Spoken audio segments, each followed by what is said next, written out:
TitleMatchNetwork.com. So when you hear the plan for WrestleMania, do you believe in it? Do you buy into it, or do you think it's a little risky? Had no clue what it was about outside of the fact that it was going to be done on closed circuit TV. Cable was in its infancy, so you didn't have that big distribution. I would say in 1985, if there were 2.5 or 3 million homes, addressable homes, that had pay-per-view capability, that would be the most. Right. Where today we got all homes. Sure. So that being said, I mean, the stakes that were involved in this being a success. Now, I've watched a lot of documentaries, I've read a lot of articles about what was on the line.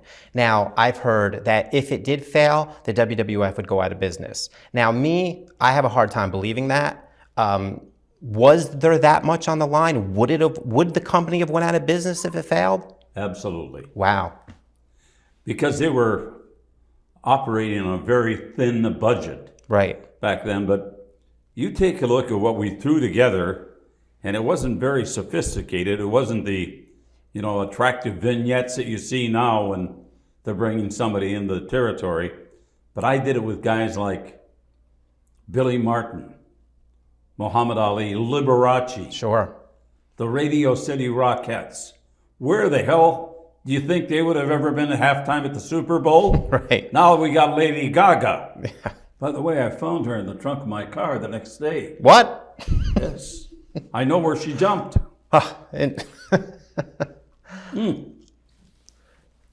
That's another story. We'll get to that later. Somebody else who was very doubtful about how WrestleMania was going to take shape and what it was going to become was Jesse Ventura. And Jesse and myself, because we had known each other for so long, we kind of discussed these things over a cold beer and probably a bad steak someplace. But Jesse says, I don't know what's going to happen. And the day of WrestleMania, I drove over in a limo with Jesse and his wife over to the Garden from the hotel. And he says, he was rocking back and forth like he did. I don't know what's going to happen, Eugene. This could be the end of the road. It wasn't. It was the beginning of the road. Sure was. So a lot of talk about WrestleMania and what Vince ended up doing to the business hurt a lot of other territories. Now, in retrospect, it put him out of business. Basically, what happened? But not WWF. Right. The fact that cable TV had now had a presence and territories. New York was being covered by Atlanta on WTBS. Chicago wasn't just WGN. It's now being covered by TBS or WOR in New York.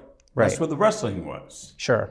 So all of these territories that had exclusivity and they could run the angles, now it's one big territory. Right. And that's what really demolished that old model that we knew. Now, why do you think that none of the other companies that ended up folding rose to the occasion?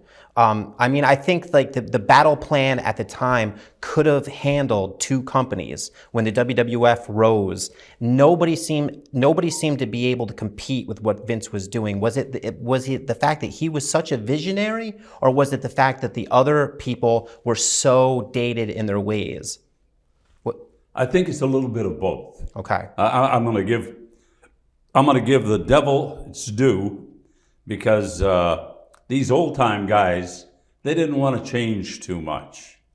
And when I say they were old school, most of those promoters were workers. Paul Bosch in Houston, Fritz von Erich in Dallas, Eddie Graham in Florida, the LaBelles out on the West Coast, Don Owens in Portland and Seattle. The only one that wasn't was Vince McMahon Sr. Right. He was not a worker, he was a promoter. But boy, he had some great second-tier guys. Gorilla Monsoon, Arnie Skolin. He had good people. Sure. They understood what he wanted. One day he just shut the company down. Says, get rid of all of them. A week from now, we'll start rehiring those that we want. Right. Who could pull that off? Interesting. So at the time, obviously Hulk Hogan is the key ingredient to almost the wick to light this entire bomb that goes off the WWF. Now, I don't want to do the what if game. I'm only going to ask you one what if question. What if Hulk Hogan is not in the WWF? Do they still have the explosion they do? Well, you would have to have that one very special person to be your signature player. And if you notice today, even today, WWE has had signature players from decade to decade. I mean, it used to be Hulk and Roddy Piper and Andre and everything back in the 80s. And I mean, I can go on, I'm going to skip some names. Sure, that's fine. Take what it transitioned to. Names like, Stone Cold Steve Austin, The Rock, Mick Foley, all of those great names, and everything in between. The Big Boss Man, Kurt Hennig, all of those guys, they were all great. Then came the Cena era, where he was the face of the company. So there was always a guy that would have been like Hulk Hogan on the scene. Okay. And Vince knew how to handle that guy, just like he handled all the rest of them. I mean, big players. Now that we're into this discussion, we're definitely going to go back there, but we're on this wavelength. I want to ask you this: the modern day wrestling, what's going on now. Do you think it's harder to create a Hulk Hogan type in this atmosphere of wrestling, where maybe the talent isn't allowed to be themselves as they used to be? Well, I think that in a way it's different, because I think that the talent is manufactured today. Yes. Remember, it used to be characters, Doink the Clown and Mr. Perfect and the Nasty Boys, or, whomever. Right. But today we've got Raw, we've got SmackDown, we've got the Divas, we've got NXT. Now we got the 205 Cruiserweights. There's just such an abundance of talent out there. If you can keep track of it, I think you'd be a pretty good man. I can't keep taking copious notes. I can't keep track of it. And one of the disconnects, I think, that a fan like I have, who grew up with in the 80s and the 90s, I have a disconnect, because it just seems to me that it's very scripted and not real. And now, even though maybe obviously Hulk Hogan is a character, and so is Stone Cold Steve Austin, I believed in them, and I believed in what they were doing. I don't believe anymore, because it just feels like I'm watching There's a reason we have all of this talent. Think about the amount of television now. Right. That is generated by wrestling. You got 3 hours for Raw, 2 hours for SmackDown, umpteen hours with all of these other little sidelines. And you got to have different talent for that. You can't run the same guy through both shows. Right. You couldn't run a Cena or I'm trying to think of Roman Reigns or somebody like that today through the NXT, because the guy is already up here. Right.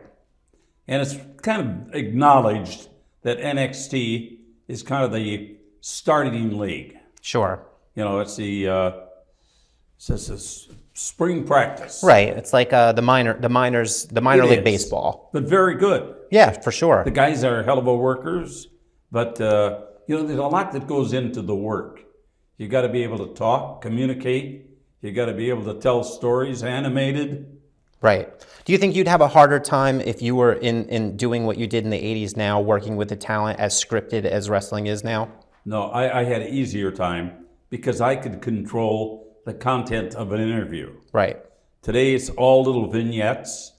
They'll even have guys just show up alongside the men's room or something. Right. Talking about something that's going on. And I'm KO, and I'm going to get this guy, and I need you, Jericho, to stand by me. Well, we see what happens there. All kinds Right. of storylines explode out of that. Sure. And there's no live announcer there. No, no. I mean that Not an we missed interviewer that. per se. We missed that. Like the fans, I think That's the Vince Russo school of no camera. that's interesting. That's interesting that was introduced and he had his success, and it never got brought back. Like the manager, there's no managers. There's no I mouthpiece. love managers. They're one of my favorite things of all time. Yeah. I feel like I'm letting this interview get away from me. Let's bring it back. Let's bring it back to WrestleMania. So WrestleMania hits. It's a huge success, and you're off to the races. What's the feeling like backstage in that brain trust now? Is it relief? Is it what's next? What's going on after the aftermath of WrestleMania? Well, I think that gave Vince and maybe some of the non-believers the reassurances that they needed. Now let's really go get them. Right. Because the minute that WrestleMania 1 was over with, WrestleMania 2 was already on the books. Right. What's going to be bigger and better than WrestleMania 1?